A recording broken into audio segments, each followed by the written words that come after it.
Hey, Assalamu alaikum, everyone. I am Dana Almazroua. I'm a third-year medical student. Today, inshallah, we're gonna talk about the descending tracts and the spinal cord lesions. So let's get started.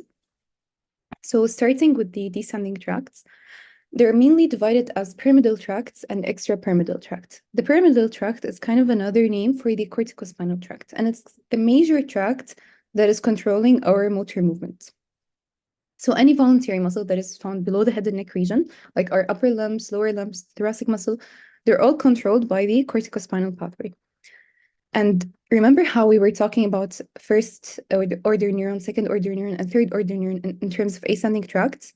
When it comes to descending tracts, which are the motor ones, we talk about an upper motor neuron and a lower motor neuron. So we don't have first, second, and third order neurons anymore. Now it's an upper and a lower motor neurons, okay? The upper motor neurons are generally present in the cortex, and they descend as the corticospinal tract or the pyramidal pathway. And then the lower motor neurons are the ones that are present in the anterior gray horn of the spinal cord, as we saw earlier. Now, the lower motor neurons are the ones that are directly supplying the muscles, okay? So that's just a brief introduction. Now, when it comes to the motor system, the activity of the corticospinal tract is modulated by inputs that are coming from the basal ganglia and the cerebellum. We already briefly touched upon the function of the cerebellum, how it coordinates the movement. So what the cerebellum does, we already have seen the spinocerebellar tract. It knows where our muscles are, where the one's position is known at the cerebellum due to the spinocerebellar tract. So unconscious proprioception is present there. Now, when we have a movement order, يلا just I want to مثلا again coming to the example of water bottle, if I want to reach for this water bottle, my cerebellum corrects the movements that are coming from the corticospinal tract, and it tells me, okay, my hands are this far from the water bottle, so I don't hyperextend or not reach enough to the water bottle. That will be the function of the cerebellum. So it tells me where my hands are or where any joint is, which is called unconscious proprioception. I'm not aware that I know that my hand is that far, and that's due to the cerebellum. Now, the basal ganglia is another structure that at rest, it has a tonic inhibitory effect on the corticospinal tract, and that's to prevent any involuntary movement. Because when we're at rest, we're constantly receiving stimuli that would kind of trigger the reflex arc or trigger us to have a contraction. And we don't have contraction at rest, and we don't have involuntary movement due to the basal ganglia. If you don't understand the function very well, it's okay. You're going to have a full lecture in the basal ganglia, another full lecture in the cerebellum. Just understand that they do influence the corticospinal tract, and they do have an effect on the movement generally. Okay? Now we're going to talk about the corticospinal tract. So we said we have upper motor neuron and lower motor neuron. The pyramidal neurons, or the upper motor neurons, they arise from three primary regions in the brain, or the cortex of the brain. We have the primary motor cortex, the premotor and supplementary motor cortex, and the sensory cortex. So each one of them has 1/3 of the neurons coming, so they're equally distributed. If you don't know what these regions are, and you probably don't, it's okay. You don't have to know it. Just know they're coming from 3 different regions. Once you take, inshallah, the cortex lecture, you'll know all these areas, and you can then correlate it to the corticospinal tract. Honestly, that's what I did when I was a second year. I just understood the concept that there are 3 different regions from which the upper motor neurons are originating. And then after studying the cortex lecture, I understood what these are. Okay. I just can't see the chat, so I'll just.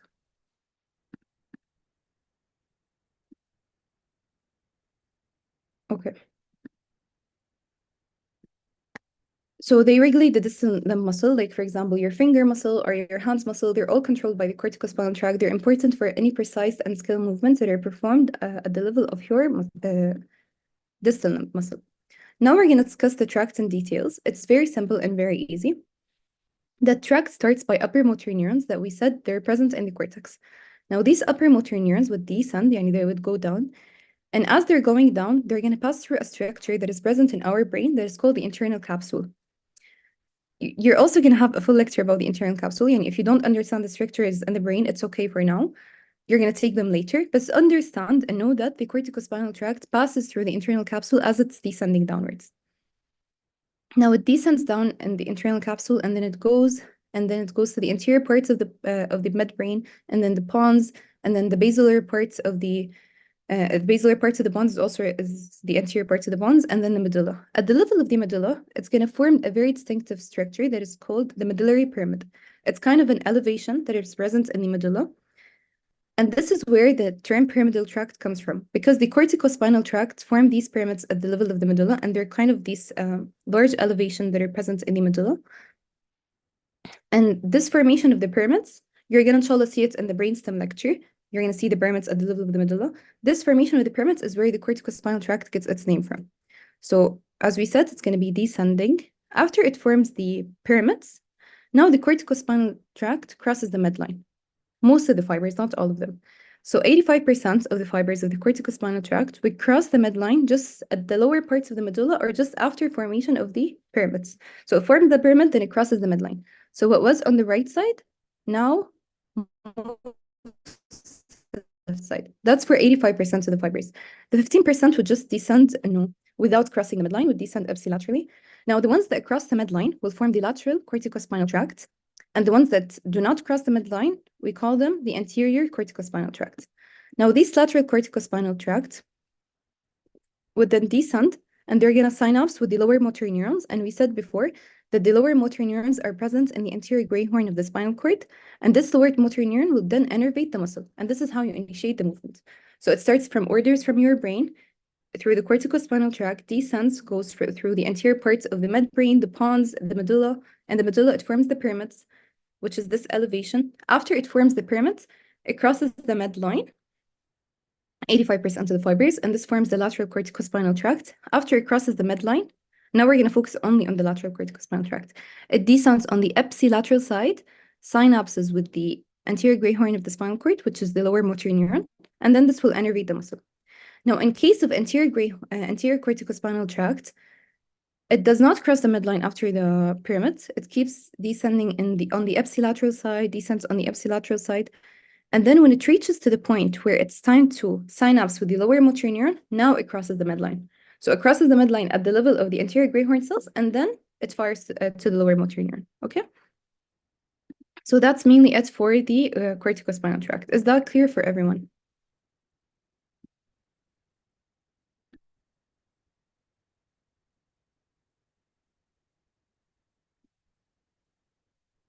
I'll see your chats.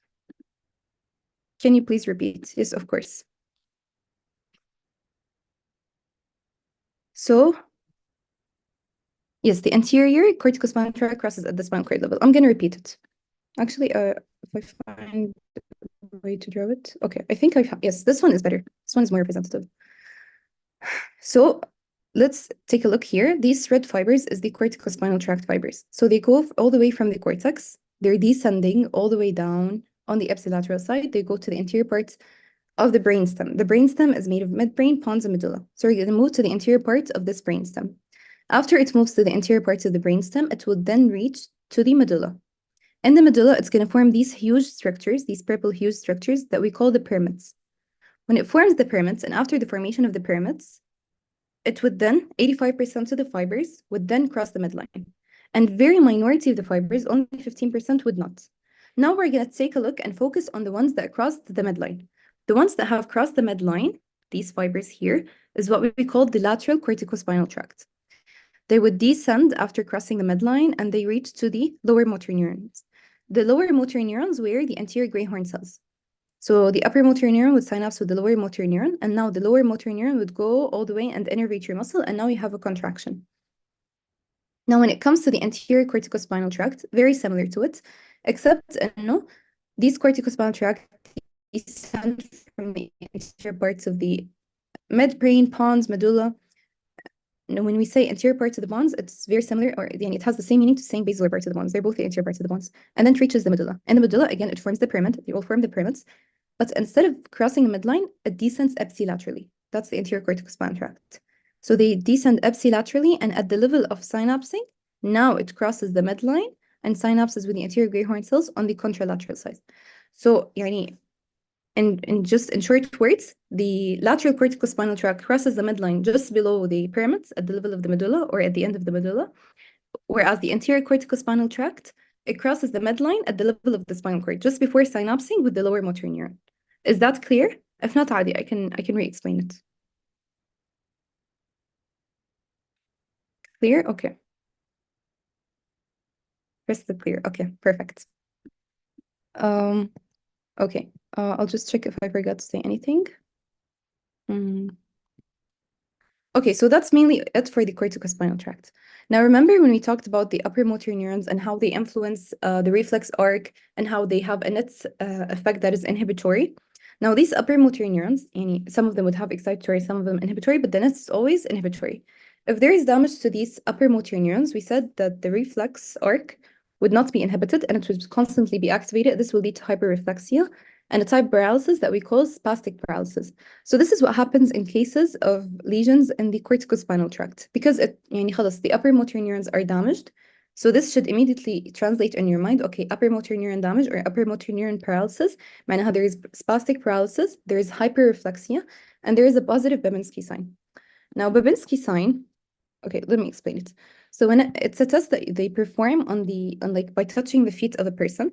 So they're gonna place anything on the feet. It can be a finger or maybe anything. You just move anything on the feet. The reflex should normally be, and no, the fingers would bend downwards, okay? And that's a negative Babinski sign. That's what the healthy adults have. Their fingers would bend downwards. If the person has a problem in their upper motor neurons or in their corticospinal tract, they would have a positive Babinski sign in which their fingers would move upwards, okay? Now, this Babinski sign is normal in children because their corticospinal tracts are not fully developed yet. So it is normal to see it in children, but it's always abnormal in adults.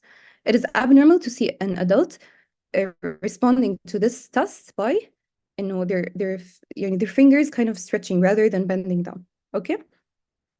So that's what a positive Babinski sign. Whenever you see it in question, you can easily know in this is damage to an upper motor neuron or to the corticospinal tract.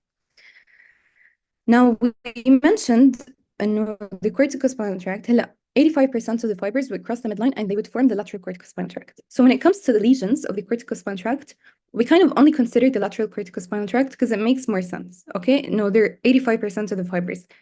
Any lesion there would be significant, whereas the anterior corticospinal tract would not be that significant as much as the 85% fibers. Makes sense, صح? لأنه they're the majority. So with that being said, if there is damage to the corticospinal tract at the spinal cord level, here, let me just move the chart. Okay.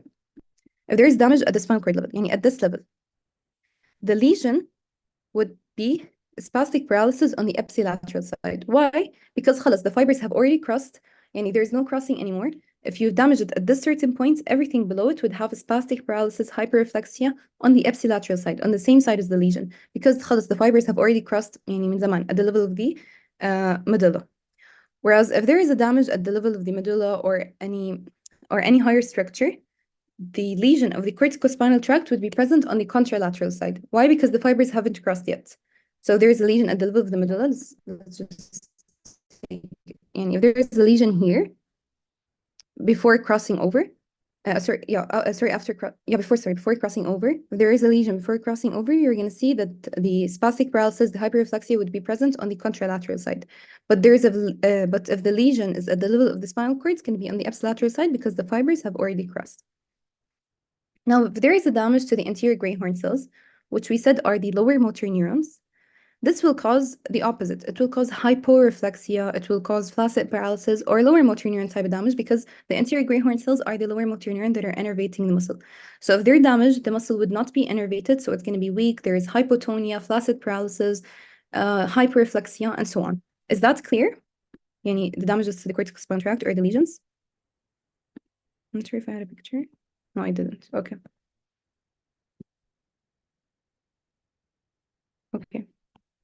So yes, okay, as long as it's clear, alhamdulillah. Tamam. So now we have the guys, if anyone has a question, it's okay. I can repeat it because it's easier to understand them before we move to the lesions. Okay. Now the extrapyramidal tract or any other tract other than the corticospinal tract that is motor or descending, we refer to it as extrapyramidal, outside the pyramids. Okay. These are responsible for maintaining the muscle while performing the voluntary movement. Say, for example, I want to perform supination, okay? And supination is a movement that is performed by the biceps muscle, okay? Now, in order for me to perform supination, the corticospinal tract would tell the biceps to flex, and then I would be able to perform the supination. هلا the extrapyramidal tract are responsible for maintaining the tone of the other muscles. يعني while I'm performing the supination and the biceps is contracting, I want the tone of the triceps to be in a way that allows the biceps to contract and يعني in the best way possible, in the best position possible and the best tone possible. And that would be the function of the extrapyramidal tract. يعني when I'm contracting my biceps, what's stabilizing my triceps at this point of contraction is going to be the extrapyramidal tract. There are four of them. There's reticulospinal tract, rubrospinal, and sorry, three of them: reticular, rubrospinal, and vestibulospinal. It's not no, they wouldn't inhibit. It's not mainly inhibition. Someone asked me if they would inhibit. No, they wouldn't inhibit. They're mainly responsible for stabilizing the tone of the other muscles other than the main movement that is being performed. And some of them would facilitate the extensors, some of them would facilitate the flexors. I was just gonna say it, yani. And some of them would facilitate both. I think that's what you mainly need to remember. It's not inhibition, it's more of يعني modulating the other muscles tone so that you're able to perform your main movement. The main movement is performed by the corticospinal tract, but okay. I know it might be confusing to understand. You're again kind of pass over this concept by the at the brainstem lecture. To remember is that the reticulospinal tract is facilitated. Still don't know what the reticular formation is. So when you study the brainstem, they will make more sense to you. The rubrospinal facilitate the flexors. Again, this is something you're going to study in the brainstem lecture. And then we have the vestibulospinal facilitate the extensors. Honestly, don't overwhelm yourself trying to understand the other words that are written here. When you study the brainstem, this will make so much sense to you. Just understand the function of them. Just memorize it, actually. Reticulospinal for both, rubro only for flexors, and vestibulospinal is only for extensor. This is what you need to understand and memorize for now. The rest would never make sense to you as long as you didn't take the brainstem yet. When you take the brainstem, they'll make more sense to you. Okay? So we have the first question here. Can someone try to answer?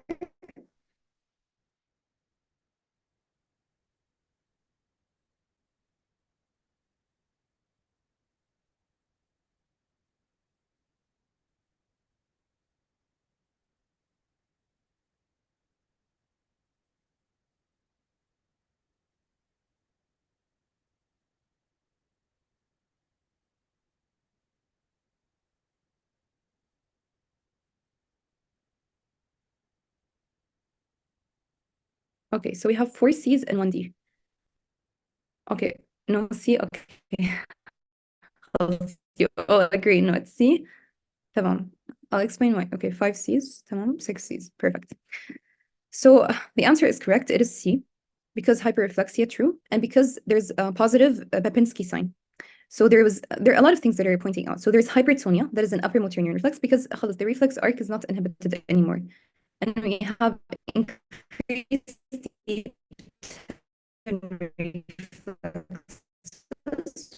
which is the hyperreflexia. And then we have an upper motor neuron lesion. And this is a keyword that you can easily pick up. Oh, I'm lagging again. Okay. Okay, excuse me. I'll just okay,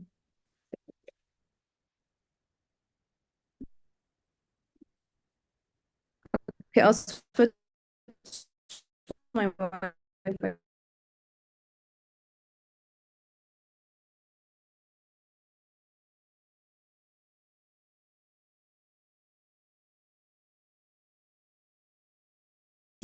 Because a lot of things are showing that there's hypertonia, which indicates the upper motor neurons are not functioning, they're not inhibiting the reflex arc. So this would lead to hypertonia, deep tendon reflexes would be increased, and there's a positive Babinski sign, which we just discussed, which indicates an upper motor neuron type of lesion. Okay, perfect. Okay, this is another question. Try to answer it.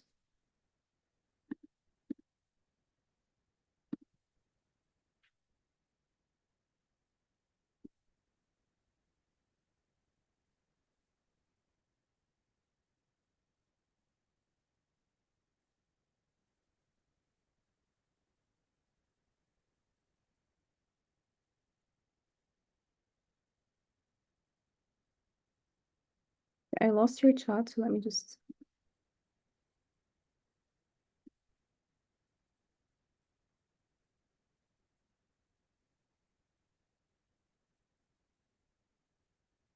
Okay, perfect. Yes, all of you answered B, except one said D. Okay. So the answer is B, and I'll explain why it's not D. So it says a 60-year-old woman presents to the physician with right-sided weakness. A test was performed where a rod was slid across her medial aspect of her foot, which caused her big toe to extend upwards.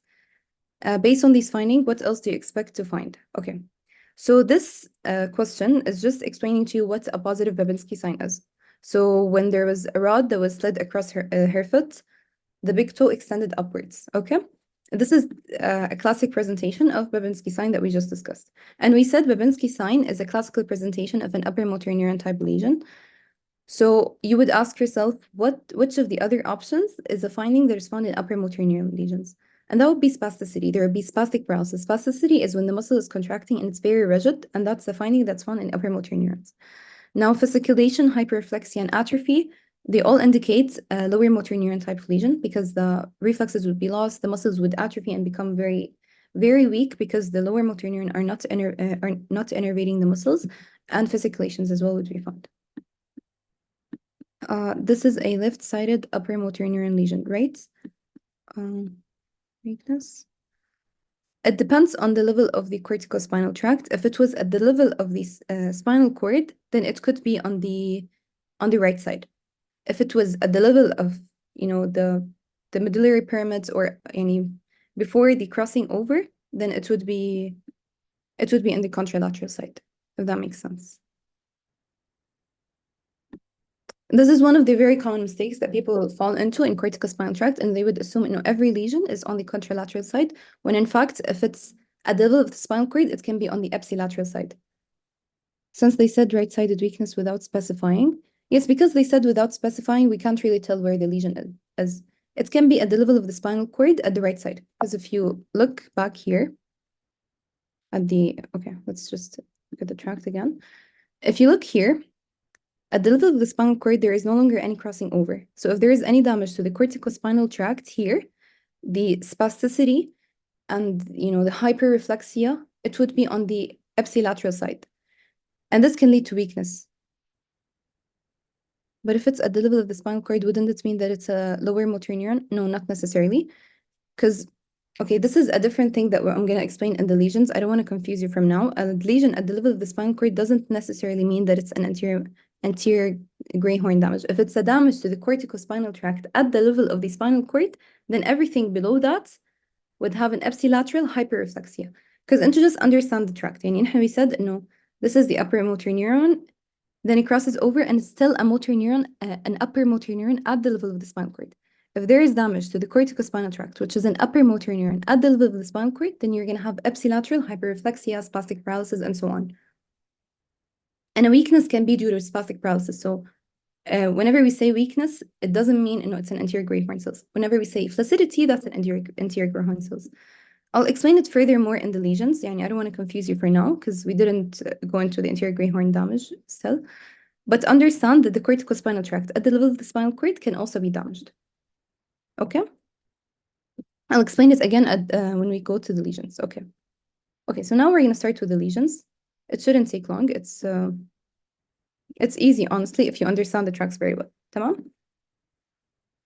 So before we start into the lesions, we're just going to have a kind of a quick revision to the ascending, descending tracts, and that's it before we move, okay? So we had the ascending tract. The first one would be your spinothalamic tract. So we said the lateral spinothalamic tract is responsible for pain and temperature. The anterior spinothalamic tract is for crude touch and pressure. And we said, no, what happens is that the fibers would enter the spinal cord. And then as they enter the spinal cord, they would synapse with their second order neuron in the posterior horn of the spinal cord. Can someone tell me what was the second order neuron in case of the spinothalamic tract? What was the name of the second order neuron?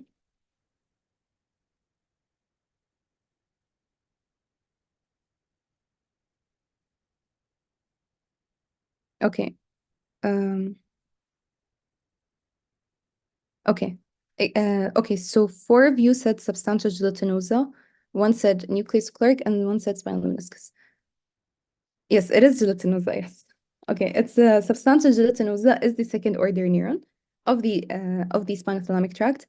And then After they cross to the contralateral side and then ascend, and then the anterior spinothalamic tract does the same thing. When they join together, that's what we call the spinal lemniscus. The spinal lemniscus is not a nucleus. When we say lemniscus, just make it make sense to you. The meniscus is kind of something that's an ascending. It's a tract, basically. So spinal lemniscus was the union of both the anterior spinothalamic tract and the lateral spinothalamic tract that is going all the way to the thalamus, where it synapses with the ventroposterior lateral nucleus, and then it goes to the postcentral gyrus or the primary somatosensory cortex. Does that make sense for the spinothalamic tract? Because I want you to like master them before I move into the lesion.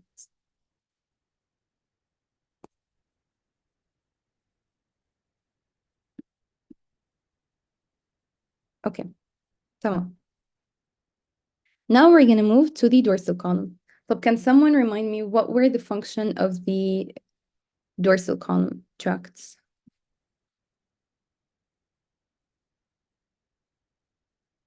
Oh, it's written here, but I try to remember it. Yes, two-touch discrimination, vibration, and conscious proprioception. Wow, someone said VTC. I like that. Yes, true. Two-touch discrimination, vibration, and conscious proprioception. It becomes a one sentence at a certain point. And two-touch discrimination, vibration, conscious proprioception is the dorsal column. Now, what happens is that the fibers would enter the first order neuron, as we said, the pseudounipolar neuron at the dorsal root ganglion. The sensory process would enter the spinal cord, and then it would ascend on the ipsilateral side at the level of the spinal cord. When it reaches the medulla, they would synapse with the second order neurons, which were the nucleus gracilis and the nucleus cuneatus. After they synapse, they're going to cross the midline, forming the internal arcuate fiber, and then they would ascend as the medial lemniscus. They would ascend all the way until they reach the ventroposterior lateral nucleus of the thalamus, and then the third order neuron would synapse with the postcentral gyrus or the somatosensory cortex, the primary somatosensory cortex. Is that clear? Clear, تمام. Okay, so now we're going to talk about the third one, which is the descending tract. For these three tracts, you should know all the details. For the rest of them, it's okay to not be involved in the details as much as these, but still understand them just in case. Now, the corticospinal tract is responsible for the voluntary movement. It's a descending tract. And hon, we no longer have three order neurons. We have an upper motor neuron and a lower motor neuron. So the upper motor neuron is found in the primary motor cortex, or actually three primary regions that we discussed before. It would descend on the ipsilateral side up until it reaches the medulla. At the level of the medulla, the corticospinal tract forms the pyramid, and this is why we call it also the pyramidal tract.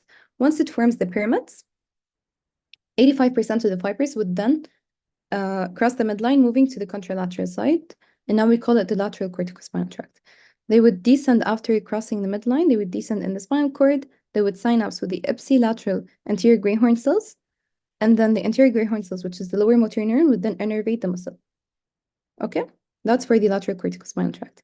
The anterior corticospinal tract, which when it comes to the lesions is not significant, it would descend after the pyramids without crossing the midline, and then at the level of the anterior gray horn cells, or at the level of the spinal cord, it crosses the midline, then it synapses with the lower motor neuron. Is that clear? Does it make sense? Clear, تمام. Okay, so now we're ready to move to the lesions. There's just one information that's very important before we move into the lesions that we didn't discuss earlier. When it comes to the tracts, they're organized in the spinal cord in a way that they're the sacral fibers, the lumbar fiber, thoracic fibers, and cervical fibers. One of them is more medial than the other, and they differ according to the tract. First, I'm going to explain the dorsal column. So when it comes to the dorsal column, it is the only one where the sacral fibers are the most medial. And remember when I explained to you the fasciculus gracilis, how it's more medial than fasciculus cuneatus, and this is because it's ascends before.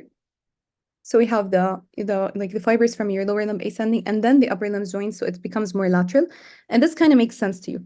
So this is why the sacral fibers are more medial, and then the lumbar, then we have the thoracic and the cervical. Okay, that's for the dorsal column. So it's important to remember which ones are more medial, because when it comes to the lesions, some of them affect the medial fibers and some of them affect the lateral fibers. So the medial fibers that are affected in this case would be the sacral ones, and then the lumbar, thoracic, cervical. So the most medial would be the sacral. This is exactly the opposite to the corticospinal tract, because the corticospinal tract is a descending tract. So it makes more sense that we start descending like whatever is closer. So you have the cervical and then the lumbar and so on. So it starts from the closest one. So the cervical is the closest in case of corticospinal tract, and then we'd have the thoracic and so on. And the last one would be the lumbar. And then when it comes to the spinothalamic tract, even though it is a sensory tract, but the cervical fibers are the most medial. Honestly, there is no way I can make sense of it. It just, the spinothalamic tract is the cervical fibers are more medial. The way I'd remember it is the dorsal column, because it's dorsal, it's the only one that has the sacral fibers more medial, if it makes sense, dorsal, sacral. This is the way I memorized it when I was a second year. If I couldn't sort of make sense of the spinothalamic tract, why the cervical are the most medial, I just memorized it, okay? So just know this organization. It would help you a lot when solving the lesions. Now we're going to start with the lesions. Did the organization make sense before we continue, by the way?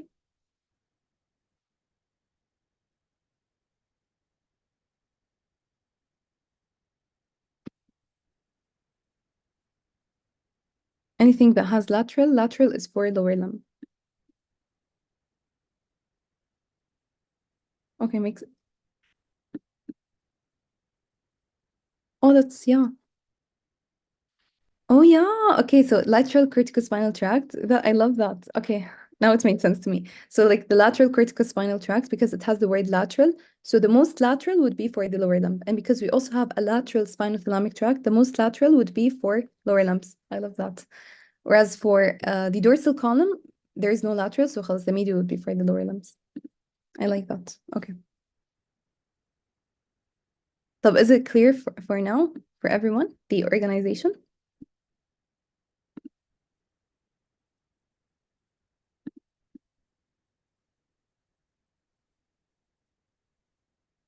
Yes, clear. Okay. So now we're going to start with the first spinal cord syndrome, or spinal cord lesion, actually, which is the spinal muscular atrophy. Now, the spinal muscular atrophy is an autosomal recessive disease. So it runs in families, autosomal recessive, and it's due to mutation in the SMN1 gene. And because it's an autosomal recessive or hereditary disorder, this is commonly seen in children. The problem in spinal muscular atrophy is affecting the anterior gray horn cells of the spinal cord.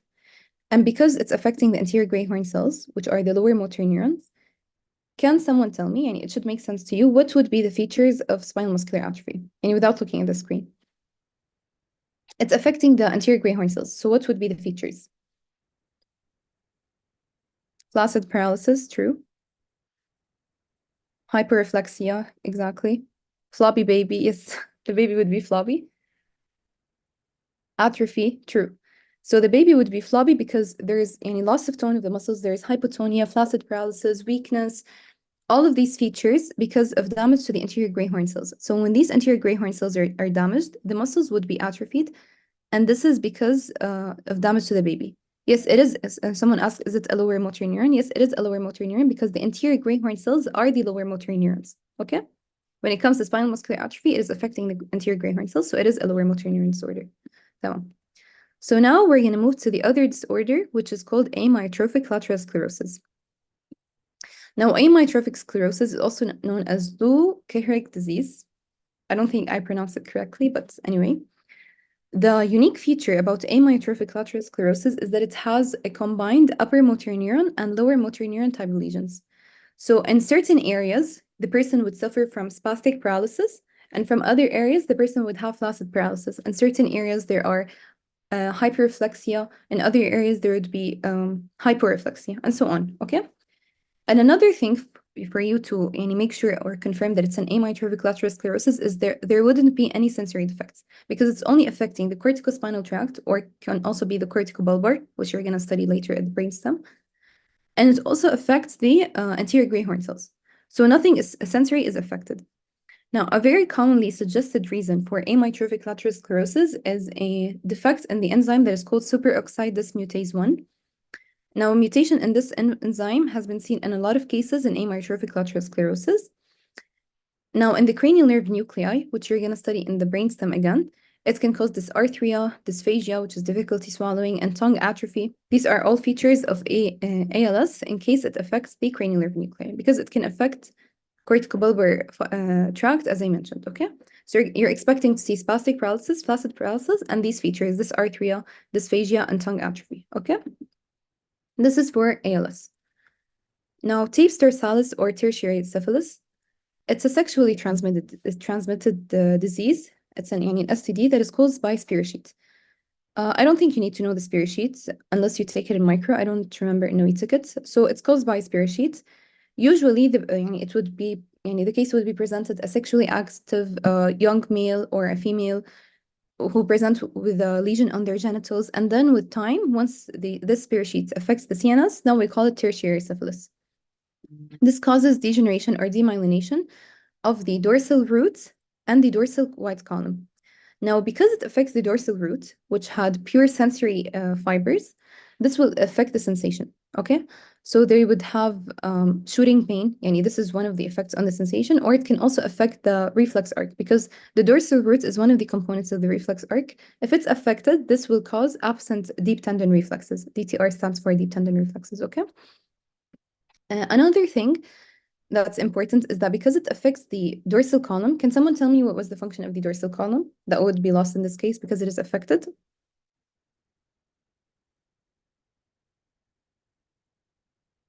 Vibration, VTB, yes. Two-touch discrimination, vibration, and conscious proprioception, yes, true. Now, as it's affecting the dorsal column, these would be lost. So the person would not feel the vibration.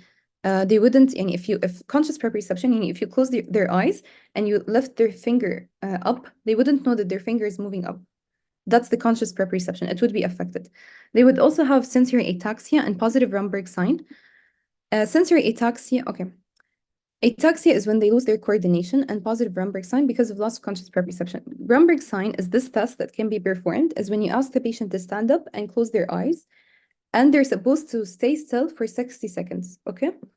If the patient is unable to stay still for 60 seconds, this is what we call a positive Romberg sign. And it's a very common finding that is seen in Tape's dorsalis or tertiary syphilis.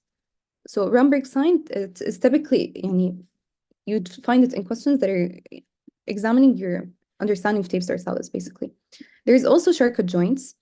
And because, as I mentioned, they're affecting the dorsal root. So this can be present in two cases. This will either cause shooting pain or they would have complete loss of sensation, okay? And because they're not sensing anything, this will cause Charcot joint. Charcot joints is whenever the joints are destroyed or like they have so many lesions and so many injuries to their joints. And this is because they cannot feel. For example, this is also seen in diabetes.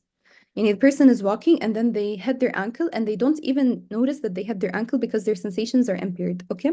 And then after a while, they again hit their ankle and so on. Because they have repetitive damage to this joint, this will lead to a very severe presentation of joint damage that they didn't even notice. And that's what we refer to as Charcot joint. So whenever the joint is damaged because of a sensory purpose or a neuronal reason, this will what we refer to as Charcot joints. Shooting pain is just self-explanatory, and positive Romberg sign is the one that we just explained, and these are the features of Tape's dorsalis. As I said, commonly the presentation would be a sexually active young person. Is that clear? Clear, tamam. Yes, clear, tamam. Okay. Okay, so now we're gonna study another disease, which is syringomyelia. Honestly, I think I mixed up the slides. Just ignore syringomyelia. We'll come back to it again. Let's discuss vitamin B12 deficiency. Okay, so vitamin B12 deficiency will cause a condition that is known as subacute combined degeneration of the spinal cord. Now, this subacute combined degeneration will affect, I memorized it this way, and I would highly recommend that you use it. SCD, subacute combined degeneration. So there is the spinocerebellar tract will be affected, the corticospinal tract, and the dorsal column. So use the SCD, it helps you, and the name itself. Now, because the spinocerebellar tract is affected, can someone tell me what would be the features? Or actually, what's the function of the spinocerebellar tract? So we correlate it to the features of this disease. They would have vertigo, true. They would lose their unconscious proprioception, true. Okay, so that all what you said is true. The function is unconscious proprioception, and because this is lost, they would have ataxic gait. This ataxic gait is the way the person walks, okay? The way the person walks medically is referred to as gait.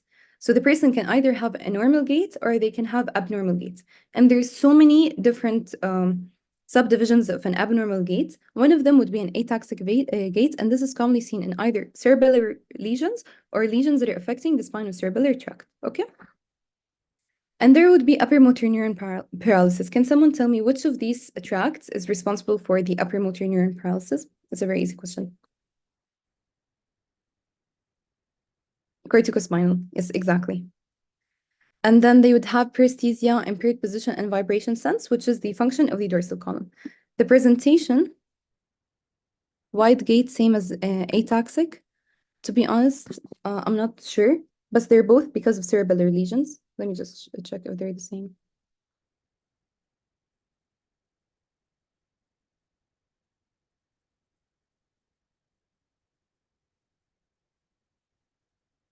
Yes, it's the same. Ataxic gait can have a wide gait where the movement is just, the kind of the legs are so spread and apart from each other. Yes, it's the same as ataxic. They're both findings of the cerebellar lesions.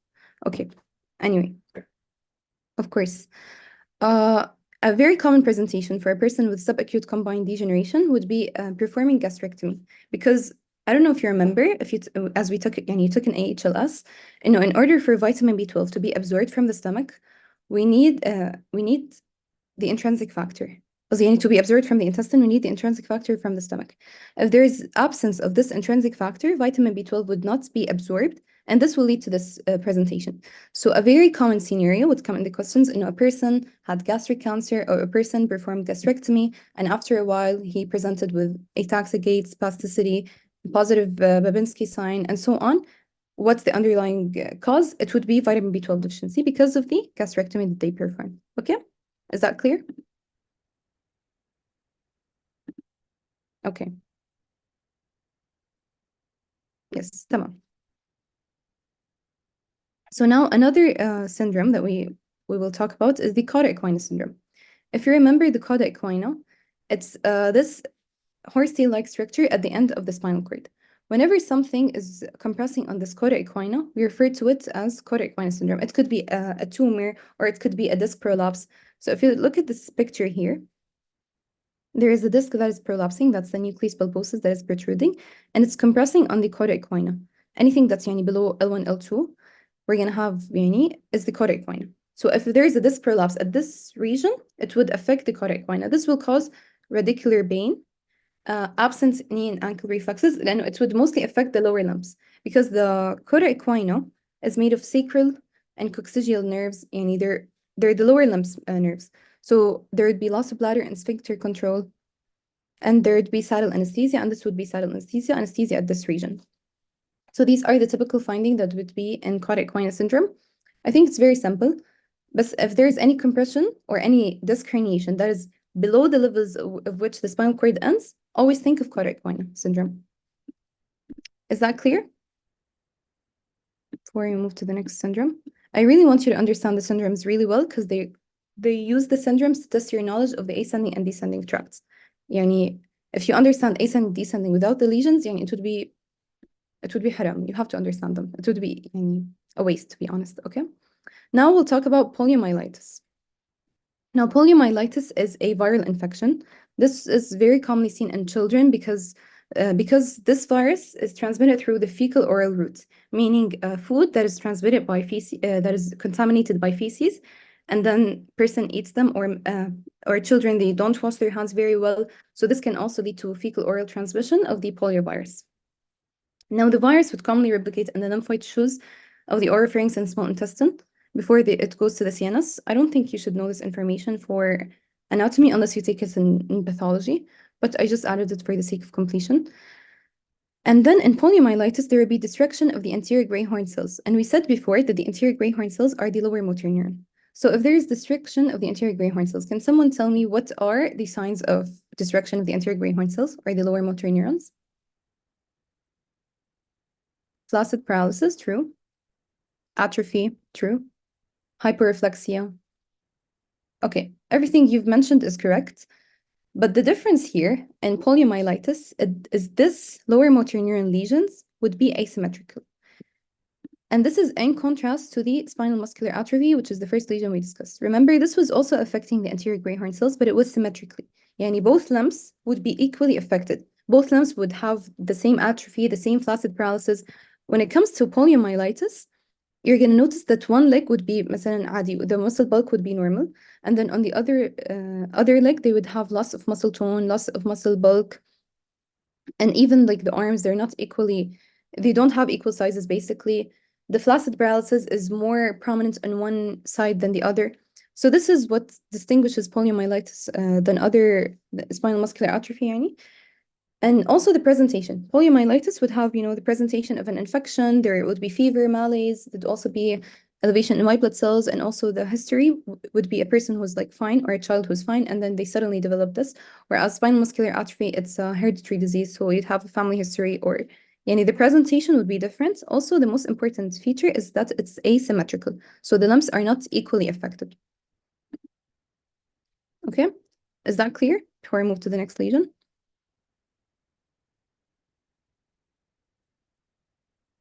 Tamam, perfect. Now we're going to talk about Friedreich's ataxia. It's an autosomal recessive disorder that is caused by trinucleotide repeat, which are GAA, okay? On the gene that encodes for frataxin, which is an iron-binding protein, and this will cause mitochondrial impairment. It would affect three tracts mainly: the corticospinal tract, the spinocerebellar tract, and the dorsal column. Just exactly like the vitamin B12 deficiency, SCD, spinocerebellar tract, corticospinal, and dorsal column. But the difference in this ataxia would be, they'll be present with hypertrophic cardiomyopathy and diabetes mellitus, kyphoscoliosis. Kyphoscoliosis is whenever the vertebral column is not straight. They have bendings in the vertebral column. That's what I refer to as kyphoscoliosis, okay? So the way I remember it is that Frederick has a big sweet heart. Big heart is hypertrophic cardiomyopathy. Sweet is just diabetes mellitus, okay? Is that clear for everyone? Okay, so when someone comes to you and they say, they have spastic paralysis, ataxia, and they have loss of, they have upper motor neuron type lesions, they have a positive Babinski sign, and so on. And they had gastric cancer before 5 years, for which they performed gastrectomy. What lesion would it be? It would be SCD, true. It would be subacute combined degeneration. However, if they come to you telling, it's usually it's vitamin B12 deficiency, true. However, if the presentation of someone who's a little younger and they tell you they have diabetes, مثلا through examination, it showed hypertrophic cardiomyopathy in the exact same presentation, this would indicate Friedreich ataxia. Okay, this is how you differentiate. It would be the presentation, also the presence of these other features. Okay, keep this in mind. Is Friedreich ataxia clear? Yes, tamam. Okay, perfect. Now we're going to talk about spinal cord paralysis. So there are different types of paralysis depending on the location and the extent of, the spinal cord damage. So whenever they say monoplegia, it's just mono refers to one. So it's going to be paralysis of one limb, like an arm or a leg. Diplegia is going to be both upper or both lower limbs. Paraplegia is paralysis of both lower limbs. So this presentation here is paraplegia. And then hemiplegia is paralysis of half the body. Hemi means half. So like the upper limb, the torso, and the lower limb. This is what we call hemiplegia. And then quadriplegia, when all four limbs, both arms and both legs are affected. Okay? So these are just common terms that you should know because they might be included in your question. Now we're going to talk about a condition that is called a spinal shock. Now you should know this because it can trick you in questions, and they would give you a long list of symptoms that you'd start thinking, which tract is affected, and it wouldn't make sense to you. Like you'd see, مثلا, corticospinal tract is affected, and then there's loss of temperature, there's loss of reflexes, and then so many signs and symptoms that you get lost in, okay, which tract is affected, and you wouldn't know. And the case is actually a spinal shock. So a lot of people go into a spinal shock after مثلا car accidents, after any type of injury to the heart or the brain. So it's usually following trauma. And then at the moment of the spinal shock, there's going to be loss of all the reflexes, okay? And there's going to be a slowing the heart rate, so the patient would have bradycardia, low blood pressure, hypotonia, like stabbing. I'm not sure. I don't think stabbing would present in spinal shock. It could be stabbing, but the common presentation would be kind of a motor vehicle accident, a car accident. These are the types of presentation that commonly lead to spinal shock. Stabbing is usually seen in other spinal cord syndromes that we'll discuss at the end of the spinal cord lesion section. But it could be stabbing. Just look at the scenario, read it. But usually the presentation is more traumatic, like it's an accident. Okay. So you'd see a list of like lots of symptoms, and you wouldn't know what the person is suffering from. And it's just a spinal shock. A spinal shock is just a transient period, and where there is loss of all these functions. Okay. And after this a small period of time, the spinal cord would gradually regain its activity, and the reflexes would come back again, and the person would have a control over their bladders again, and so on. So these symptoms are just temporary because the neurons in the spinal cord are so shocked from like the trauma that just happened that they literally they're in shock that they stop functioning. They don't do anything. They're too shocked because of the trauma that happened. And when the person is in a spinal shock, we don't perform any type of neurological examination because it can be misleading. It can show a false positive. And this is why we try to avoid any neurological examination at times of spinal shock, because it's not accurate, it's not true. The spinal tract can be intact, but the problem is that they're in shock. So they're not functioning for now, but they will regain their function later. So focus or keep it in mind when you're reading questions and when you start seeing a long list of symptoms that don't make sense to you, and it's usually following trauma, keep spinal shock in your mind, okay? Does that make sense? Like it doesn't have a specific presentation, but these are the common things that are seen in case of spinal shock. Yes, tamam, that's perfect. Okay, now the other thing we're going to talk about is the spinal cord syndromes, and they're classified into complete spinal cord syndromes and incomplete spinal cord syndrome. The complete spinal cord syndrome, there will be complete loss of motor and sensory functions below the level of the traumatic lesion. Because when you have a complete spinal cord syndrome, everything in the spinal cord would be affected. In this red area, this entire spinal cord, the entire tracts and all the functions would be lost. And that's what we see in complete spinal cord syndrome. In complete spinal cord syndrome, they have very variable neurological presentation, neurological findings that we're going to discuss now. So let's start with the complete transaction of the spinal cord or complete spinal cord syndrome. Let's say, for example, this transaction or this spinal cord syndrome happened at the level of T10. And T10 is like the level of the umbilicus. So this is something you should know, and you'll memorize it, inshallah, in pro. You're going to take all the dermatomes. But just know for the sake of our lecture that T10 represents the umbilicus, okay? Now, whenever there is a damage to this T10 level, there's going to be loss of all sensations and below the level of the lesion, and there would be flaccid type paralysis at the lesion. Okay, why is that? Because at the level of the lesion, when you take the spinal cord and you kind of cut it, okay, it's literally a transaction of the spinal cord. When you cut it, you're affecting the anterior gray horn cells at this level, and then you're affecting the corticospinal tract at this level. طيب? Now, the corticospinal tract would not present on the same level, it would present below.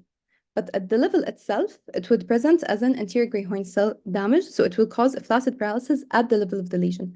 However, below the level of the lesion, it's going to be a spastic paralysis, and this is because the corticospinal tracts have been affected.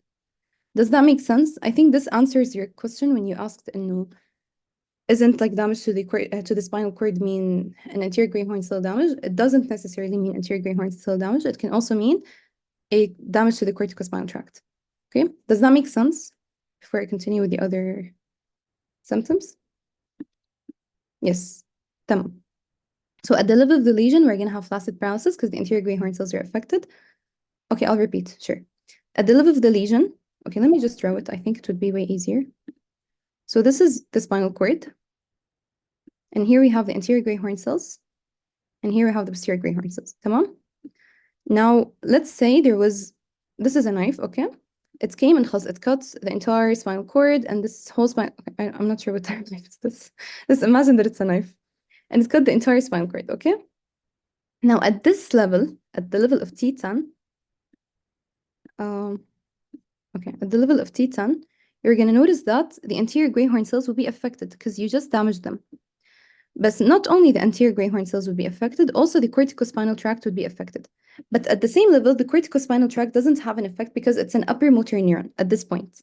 Whereas the anterior gray horn cells are the ones that have a kind of and anterior, they're the lower motor neuron, so they do have a supply at this point. So at this point here, they would have flaccid type paralysis because this is where the anterior gray horn cells would function. Now below that, we've damaged the corticospinal tract. Below that, the corticospinal tract is the upper motor neuron for all of that. So because the corticospinal tract is damaged, the yellow color would represent here the spastic paralysis. They would have spastic paralysis all the way below because we've damaged the corticospinal tract here. The corticospinal tract is the upper motor neuron for everything here, but at the level of the lesion itself, it's a lower motor neuron type of lesion. Does that make sense? Clear, تمام. I have a question. Yes, of course. Both lateral and anterior corticospinal tracts? Yes. أنا خربطهم. No, it's Spinal okay. column. No, corticospinal tract. When it comes to paralysis, it is corticospinal tract. And yes, it is both, but we said before, no, because 85% of the fibers are lateral corticospinal tract.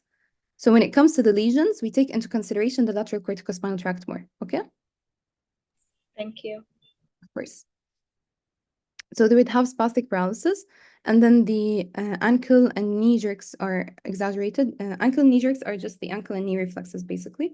They would have positive Babinski sign, which we discussed. It's a sign of upper motor neuron type of damage, and all sensations would be lost because the entire spinal cord is affected. Does it make sense? The complete transaction of the spinal cord? So it's so yes, at the level of the lesion, someone is asking, yes, at the level of the lesion, it's going to be a lower motor neuron type of damage causing flaccid paralysis. Whereas below the lesion, it's going to be an upper motor neuron type of damage, so this will cause spastic paralysis. Clear? تمام, خلاص, perfect. Now we're going to talk about the incomplete spinal cord syndromes. The first one would be Brown's cord syndrome, and I, for some reason, love this syndrome so much. It literally tests your understanding. Once you understand Brown's cord syndrome, you understand the tracts really well, and it makes so much sense. It has a cool name as well. So anyway, so Brown's cord syndrome is caused by hemisection or injury to half of the spinal cord. This represented by this red color here. So at the level of the lesion, we're damaging the anterior gray horn cells again, okay? So this will cause flaccid paralysis, and it's going to be on the ipsilateral side, because always lower motor neuron type of damage is going to be on the ipsilateral side, okay? Because we've damaged the anterior gray horn cells, and there's going to be complete loss of sensation at the level of the lesion because we've damaged half of the spinal cord. So you lose all sensation at the level of the lesion only. Now, when it comes to below the level of the lesion, let's look at the picture here. Below the level of the lesion, we're going to have on the ipsilateral side, they're going to have an upper motor neuron type of lesion or a spastic paralysis. Why is that? Because we have damaged the corticospinal tract, okay? And damage to the corticospinal tract, the lesion is on the right side. It's at the level of the spinal cord, so it has already crossed. There's no more crossing, so the lesion would be on the ipsilateral side. So they would have spastic type paralysis on the ipsilateral side below the level of the lesion, because the corticospinal tracts have already crossed and they're now descending in the spinal cord on the ipsilateral side. So there would be spastic paralysis on the ipsilateral side. Another thing, there would be loss of two-touch discrimination, vibration, and conscious proprioception again at the ipsilateral side. So this green and yellow, tamam? Now, when it comes to the contralateral side, there would be loss of pain and temperature sensation. Because we said, the spinothalamic tract always represents the contralateral side, because as soon as the first order neuron synapses with the second order neuron crosses the midline at the level of the spinal cord. So the lesions that are for pain and temperature are always contralateral. There's no exception. Whereas for corticospinal tract, because it's at the level of the spinal cord, it's ipsilateral. And same for the dorsal column, loss of two-touch discrimination, vibration, and conscious proprioception. Does it make sense? If not, it's okay, because if you understand Brown's acquired, you understand almost all the tracts.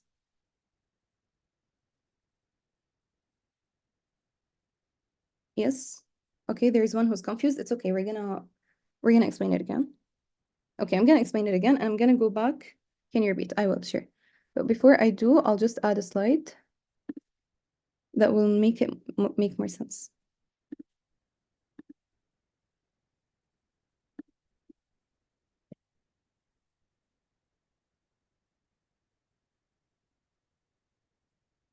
Okay, so that it makes more sense to you, I'll bring all the tracts here. So we'd kind of revise them together.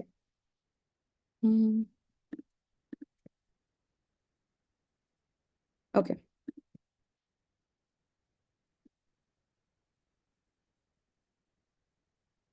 تمام. So at the level of the lesion, we have damage to the anterior Greenhorn cells, tamam? This damage to the anterior Greenhorn cells would cause flaccid paralysis because we said the anterior Greenhorn cells are the lower motor neurons, tamam? So any damage to the anterior Greenhorn cells would cause flaccid paralysis only at the level of the lesion because it's only innervating that level. Now we're assuming that the lesion is at the level of T of 10. Does that make sense? Yani losing the flaccid paralysis. Yes, okay, it makes sense. Okay. Now there is complete loss of sensation on the side where there is injury to the lesion. Yani هون, where we had, for example, whatever type of injury. Let's say it was a knife that came and just injured half of the spinal cord. It's usually a stab wound. So let's say there was a stab wound injury where half of the spinal cord was damaged. So there was loss of all sensation here because we've damaged all the tracts at the level of the lesion. So at the level of the lesion, all the sensation will be lost on the same side, and there will be flaccid paralysis. Do you understand at the level of the lesion what's happening so far? Yes, okay, you do. Tamam. Now we're gonna move to below the level of the lesion, where there's damage to the ipsilateral side. Okay, there will be loss of proprioception, total discrimination, and dorsal column damage. This is the dorsal column function. We said the dorsal column, the way it works, there is a first order neuron, which is our pseudounipolar neuron and the dorsal root ganglion.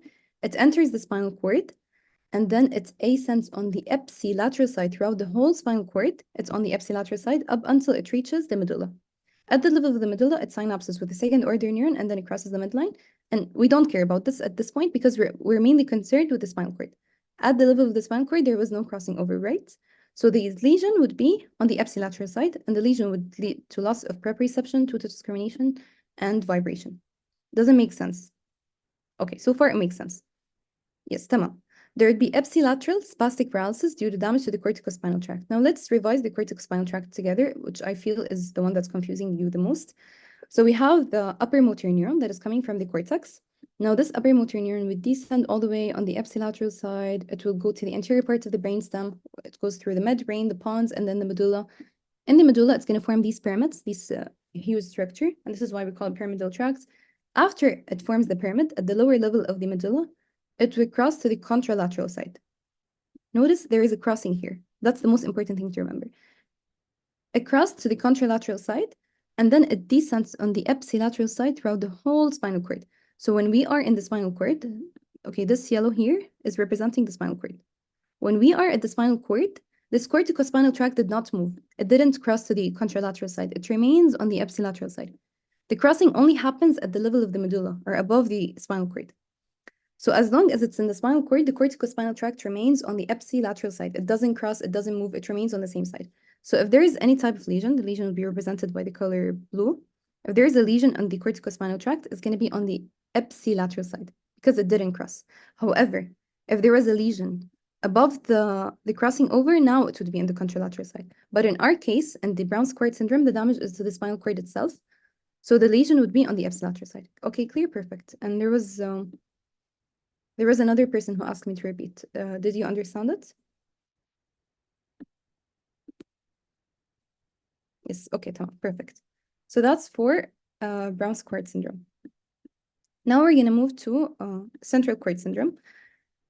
And the reason I moved syringomyelia is because I saw that it's very similar to central cord syndrome, so I decided to explain them next to each other so that you don't confuse them, okay? Now, central cord syndrome is there's injury to the central region of the spinal cord, which are the central corticospinal tract and lateral spinothalamic tract. What does that mean? Remember the orientation that I just showed you, where the corticospinal tract and lateral spinothalamic tract, which are the cervical, remember we said, whenever we have lateral, means, the lateral is just more distal. So the most medial region would be the cervical region. So that's the case for the corticospinal tract and the spinothalamic tract, okay? So common in elderly with pre-existing degenerative changes in the cervical spine. So they commonly tell you, this 60-year-old female, she had osteoarthritis in her cervical spine and so on. And it's common in whiplash injury. Whiplash injury is this type of injury that's seen in this picture. So it's common in, for example, someone who's driving and then they suddenly stop the car and then their neck hyperextends. This hyperextension of the neck can affect the cervical spine, okay? And this can cause damage to the corticospinal tract and the lateral spinothalamic tract. Now, because we've damaged the corticospinal tract and the lateral spinothalamic tract on the medial aspect, because we're affecting the central region of the spinal cord, okay, this is the lesion, okay, the central cord syndrome, we're affecting the central region. So it's going to affect mainly the cervical fibers of the corticospinal tract and the cervical fibers of the spinothalamic tract. So there would be an upper motor neuron type of paralysis, and there would be a loss of pain and temperature in the upper limbs only, because we said the orientation is that you can see the arm or cervical nerves. Does that make sense? Yes, okay. Tamam. Remember, it does make sense. Okay, tamam, perfect. Because in order for you to understand the central cord syndromes, as well as the, okay, someone's asking me to repeat, sure, I will. Okay, so here you have the spinal cord. And in the center, okay, this is the anterior gray horn cells and posterior gray horn cells, and this is what a spinal cord looks like. Now, whenever there is a damage to the central region of the spinal cord, this is a very common presentation in a person who's an elderly with a pre-existing damage to their, degenerative changes to their bones, osteoarthritis, or any type of degenerative changes.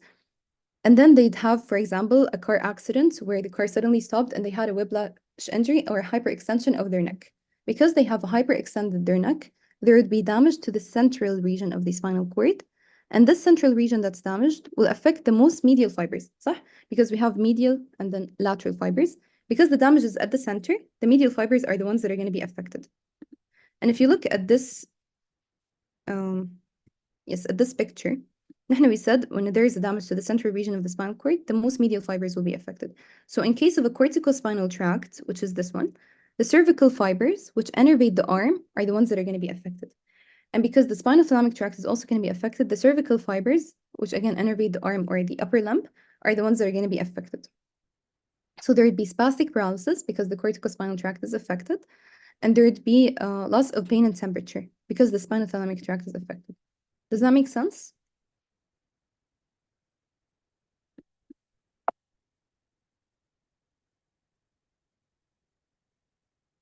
Yes, thank you. Tamam, perfect. So they would have burning pain in the arm and loss of pain and temperature. So they have a cape-like distribution, and they would have sparing of the lower limbs. Okay, so the lower limbs would not be affected, or it's called sacral sparing. So the sacral region would not be affected because it's only affecting the medial fibers, which are very close to the center of the spinal cord. That's why it's called central cord syndrome. Now, a very similar presentation would be syringomyelia. Now, a syrinx is a cyst or a cavity, and myelia is any condition of the spinal cord. So it's there is a cystic enlargement or, a cavity in the center of the spinal cord. Now, because there is a cavity in the center of the spinal cord, it would affect the same tracts. It would affect the corticospinal tract, and it's going to affect the spinothalamic tract, and it would affect the cervical fibers because it's in the center. But you might ask me, what's the difference? The difference in the symptoms, there's no difference, but the difference would be in the presentation. Now, syringomyelia is usually associated with a condition that is known as Chiari-1 malformation, where the cerebellar tonsils herniate through the foramen magnum. So this is a picture of Chiari-1 malformation. You're going to study it, I think, in one of your clinical lectures, but I'll just add it here so that you correlate it to this disease. In syringomyelia, this is the cerebellum, and this is your brain. Normally, this is the foramen magnum, and this is where the spinal cord starts, and everything's normal. In Chiari malformation, the cerebellar tonsils, or parts of the cerebellum, kind of herniates or move to the foramen magnum or the beginning of the spinal cord. As it's moving, it will kind of compress on the spinal cord, and this will create the cerebrospinal fluid to not move as smoothly as it used to move, and this will kind of create a cystic swelling. And this cystic swelling begins to expand and elongate. It will affect the cervical fibers of the corticospinal tract and the cervical fibers of the spinothalamic tract. Okay, so this is what the person would suffer from. They would have loss of pain and temperature in the upper extremities, and there'd be preservation of light touch and proprioception because the dorsal column would not be affected. So there wouldn't be any loss of two-touch discrimination, vibration, and conscious proprioception. Okay, it has the symptoms are the same for both syringomyelia and the central cord syndrome, but the presentation is different. This is usually a person who has a hereditary condition or associated with any congenital abnormalities. Whereas the central cord syndrome, it would be an elderly who presents to you with trauma and whiplash injury, okay? Or a neck hyperextension. Does that make sense?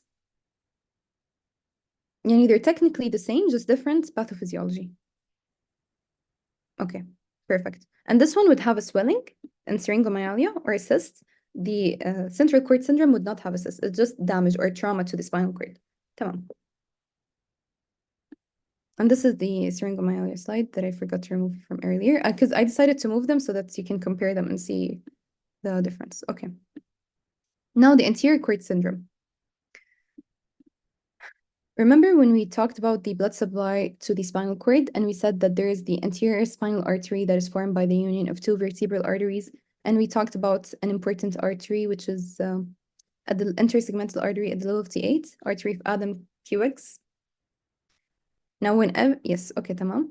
Now, whenever there is a damage to these arteries, the anterior spinal artery and artery of Adam QX, this will lead to the anterior cord syndrome.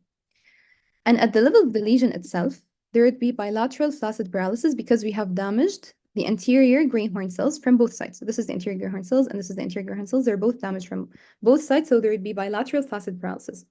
But we've also damaged the corticospinal tract from both sides. So below the level of the lesion, which we're assuming the lesion is at the level of T8 at this point. So below T8, there would be bilateral spastic paralysis. So you can see because we damaged the corticospinal tract, anything below that would have spastic paralysis, hyperreflexia, and so on, upper motor neuron type of paralysis. And also, we're going to damage the lateral spinothalamic tract. This will lead to loss of pain and temperature. And again, bilaterally, because we've damaged both of them.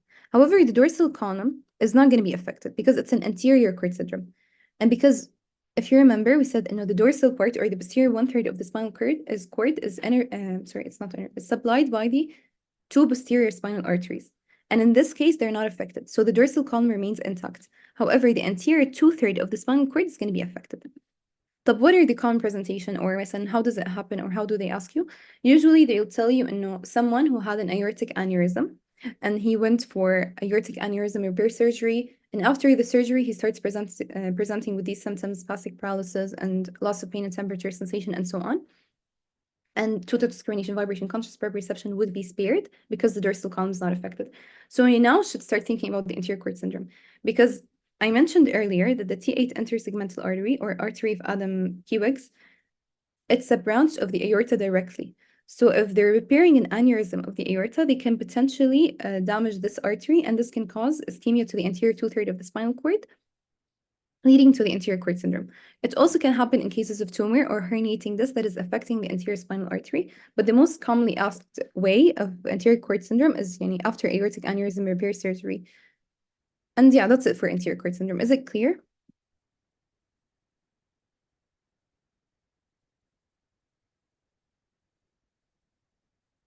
Okay, tamam, perfect.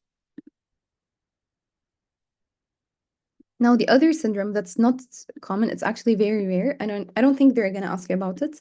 It's a low yield, but just in case, we're gonna add it. So posterior cord syndrome is whenever there is an injury to the posterior spinal cord that is affecting the dorsal column. It can happen because of damage to the posterior spinal arteries that we discussed, and this would purely only affect the dorsal column. And this will lead to loss of two-touch discrimination, vibration, and conscious proprioception because it's only affecting the dorsal column.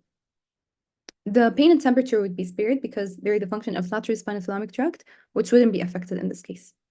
It's very easy and very simple. Is it clear? I don't think there's much to explain in posterior cord syndrome. It's just loss of the dorsal column. Okay. Tamam, perfect. Just remember, it can be caused by damage to the posterior spinal arteries. Now, there's the Guillain-Barré syndrome, which I was very surprised that they added to this lecture. It's honestly not a spinal cord syndrome as much as if it's a demyelinating disease. I'm going to briefly explain it, but I want you to focus on it when you take the demyelinating disorders and in your pathology lecture, multiple sclerosis, Guillain-Barré syndrome. However, I'll explain it briefly so you understand it. So usually the patient would come to you, or the presentation would be a patient who came 2 weeks after having a flu or diarrhea or any infection. So in 2 weeks or 4 weeks ago, they'd be having coughing symptoms, GI symptoms, and so on. And then they come to you with weird symptoms, that are neurological. The key to Guillain-Barré syndrome is just connecting this infection with Guillain-Barré syndrome. So this infection can trigger this autoimmune reaction in Guillain-Barré syndrome, where it starts either affecting the Schwann cells, which are the cells that are myelinating the nerves at the peripheral nervous system, or it starts affecting the myelin sheath itself in Guillain-Barré. And this will lead to ascending paralysis. Ascending meaning it starts from the periphery and then it ascends upwards. And it starts from the legs and then it ascends upwards. That is the ascending flaccid paralysis. So it starts with their legs and then it moves to their back and then so on. This is also a common feature of Guillain-Barré. Another thing is that they're going to have paresthesia. Paresthesia is just abnormal sensation. And a very distinguishing feature in Guillain-Barré, it has a stocking glove distribution, meaning it's going to affect the hands and the foot. Okay? And their feet would have this paresthesia and their hands. And that's referred to as stocking glove distribution of paresthesia. They would also have hyperreflexia, which again begins in the lower limb, so it's an ascending. The most commonly associated pathogen in Guillain-Barré syndrome or infection that triggers the Guillain-Barré syndrome would be the Campylobacter jejuni. Okay? I think that's it. Just know that it's an autoimmune disease that is affecting the myelin sheath. So it's a lower motor neuron. Yes, it is a lower motor neuron, but it's not affecting the neuron itself. It's rather affecting the myelination, which makes transmitting the signals and the motor neurons very slow. And this is how you differentiate it from multiple sclerosis, which is another demyelinating disease. Multiple sclerosis, however, affects the CNS, so it affects the brain and the spinal cord, whereas GPS would affect the peripheral nervous system. So the peripheral nerves are the ones that would be affected. So yes, it is a lower motor neuron, but it's a demyelinating disorder. The nerve itself is not affected, it's just the myelin sheath, okay? And okay, now we're gonna start with the questions. That's it for the spinal cord lesions. We're surprisingly done. I expected to take longer, but alhamdulillah, it went well. So, okay, read the question carefully and try to answer.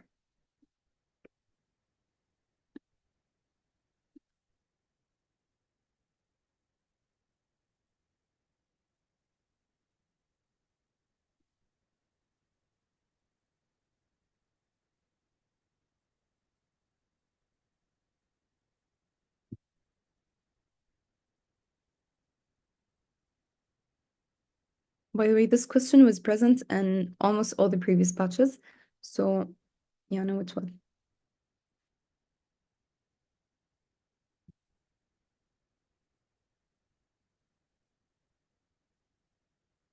Okay, someone said C.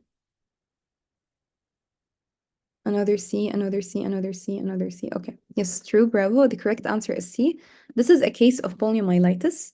And we can see that because they said, no, he's a 10-year-old boy. And we said poliomyelitis is common in children. Then he had a paralysis in his lower limb after a viral illness. That again shows it's a poliomyelitis. We said it has a fecal oral transmission. They said his right lower limb is flaccid, okay? Has a flaccid muscle mass and was significantly reduced as compared to the left. This is the keyword. And he has flaccid paralysis in one limb, more significant than the other limb. We said poliomyelitis is asymmetrical.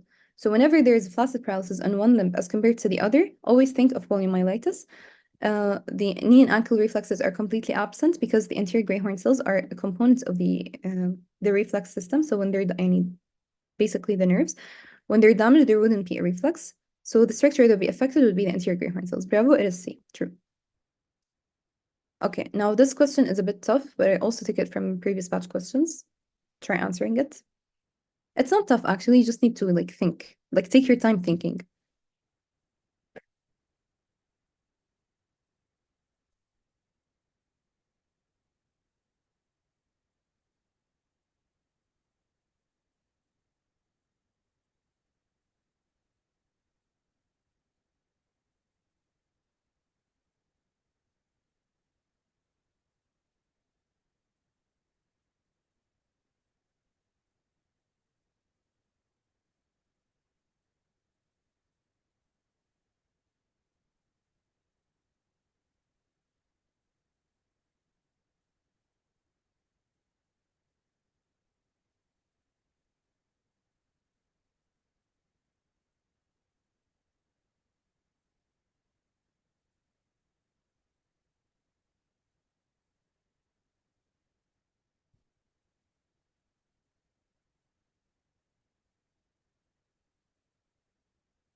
Okay, someone said B, someone said D.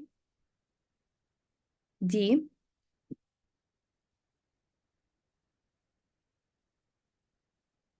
Another D. I'll just give time for the others who want to think of the answer. B. Okay. Okay, I think it's time for us to discuss why. So I had 2 Bs and 4 Ds. The correct answer is D, and I'll explain why. So the presentation tells you an injury to a patient results in a hemisection of the right half of the spinal cord. So there's a hemisection, so Brown's cord syndrome, in the right half of the spinal cord that extends from T8 to T12. This patient will probably experience. So I'll just read B to know why a lot of people said B. Not a lot of people, actually 2 people, but I just want to correct why. Loss of pain and temperature sensation from the left leg. Okay, that's true, because we said the spinothalamic tract always affects the contralateral side. Then there is loss of conscious proprioception from the right leg, which is again true, because the conscious proprioception is the function of the dorsal column, which is ipsilateral too. And there is upper motor neuron paralysis of the left leg. And that's where the mistake is, because the upper motor neuron paralysis in this case would be on the right leg. And I'll go back to Brown's cord syndrome so we remember why, because we discussed it. Okay. We said here, we said there is a damage to the spinal cord, corticospinal tracts. And we said in the corticospinal tract, at the level of the spinal cord, I think we added the, yes, here, exactly. Damage to the corticospinal tract at the level of the spinal cord would cause ipsilateral upper motor neuron type lesion. However, if it was above the spinal cord, then it would be in the contralateral side. But Brown's cord syndrome is affecting the spinal cord. It's a hemisection of the spinal cord, so it's always going to be an ipsilateral corticospinal tract type of lesion, or upper motor neuron type paralysis is going to be ipsilateral lesion. Okay. I think if you draw the tract itself, I think the best way for you to understand it is that you draw the tract and then imagine the lesion on the spinal cord, and then when you see under this lesion, there's like there's no crossing over. It doesn't move to the opposite side. This will show you, there's the upper motor neuron type lesion or the spastic paralysis. It's going to be on the ipsilateral side. Does it make sense? Yes, yes. Okay, so both people who answered B understood. Perfect. Now, okay, we're going to move to the next question. We can answer it.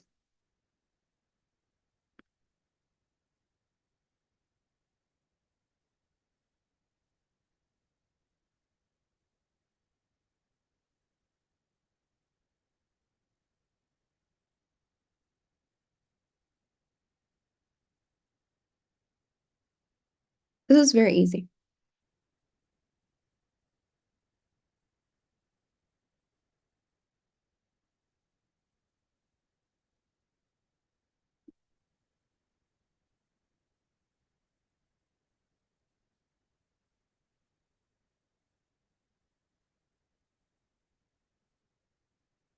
Okay, someone said B.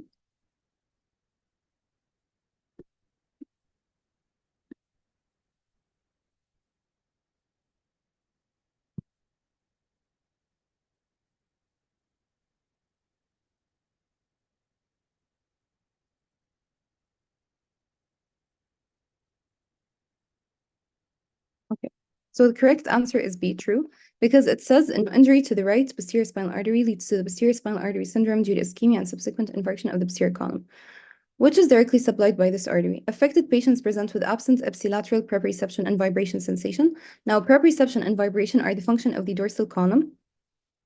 Also, guys, the wording of the question might not be the best, but I took some of the questions from, this one was from Ambus, to be honest. So the wording, I didn't want to play with it and then change the question, but this one, I think they wanted to confuse you by saying the posterior spinal artery in the beginning so that it doesn't occur to your mind. But whenever you have ipsilateral loss of proprioception and vibration, which are the function of the dorsal column, the only sensible answer would be the posterior spinal artery again, even if they mentioned it at the beginning of the question.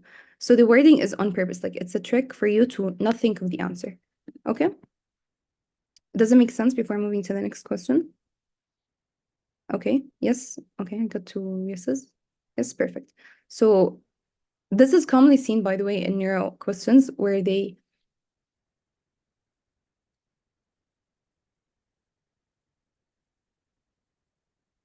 okay, no, it's not a typo. It's the posterior spinal artery. When they mention it's like twice, it's just a way of confusing you to answer. Anyway, let's move to the next question.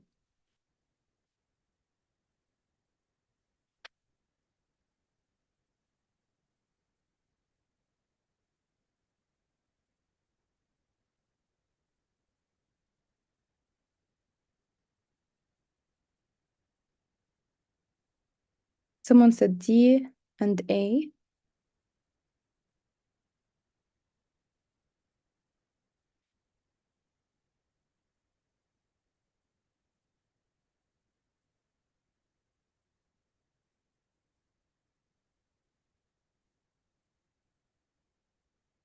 Another A.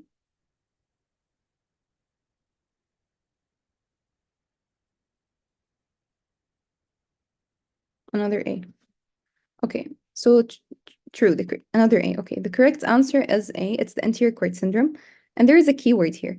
So it says 1 hour after undergoing a surgical repair of a thoracic aortic aneurysm. So they're undergoing a surgery, thoracic aortic aneurysm. A 70-year-old man experiences severe pain at the thoracolumbar junction and weakness and numbness in both legs. Okay, so there's weakness and numbness. Physical examination showed decreased sensation of pain and temperature below the level of the umbilicus. So this is showing you, the lesion was around T10 because this is where the umbilicus is. Now, muscle strength is 1 to 5. There is decreased muscle strength in the lower extremities. Proprioception and vibration sense are normal. Proprioception and vibration sense are the function of the dorsal column, which is not affected in the case of anterior cord syndrome. Now, sensation and motor function in the upper extremities, chest, and back are intact. Which of the following is the most likely diagnosis? It would be anterior cord syndrome. So that, for you to remember it, we're just going to go back to anterior cord syndrome. We said in anterior cord syndrome, we have damaged the interior 2/3 of the spinal cord. In our case, in our scenario, since it's an aortic aneurysm repair surgery, so the artery that's damaged is the T8 intersegmental artery. Because we've damaged this artery, there would be kind of ischemia of the anterior 2/3 of the spinal cord. This will lead to flaccid paralysis at the level of the lesion itself. And then there would be, below the level of the lesion, spastic paralysis on both limbs because the corticospinal tract is affected. And then there is going to be a loss of pain and temperature also bilaterally because the spinothalamic tract is affected. Does that make sense? Does it make sense why it's an anterior cord syndrome? Also, like the presentation, the the aortic aneurysm repair surgery, is thoracic aortic aneurysm. Does it make sense? Okay, perfect. I really hope you benefited. If you have any questions regarding any parts of the lectures, I'm more than happy to answer you. Please scan the code, and I'm looking forward for your feedback for me to improve. And thank you so much. Inshallah, ya Rab, it benefits you. And that's it. Does anyone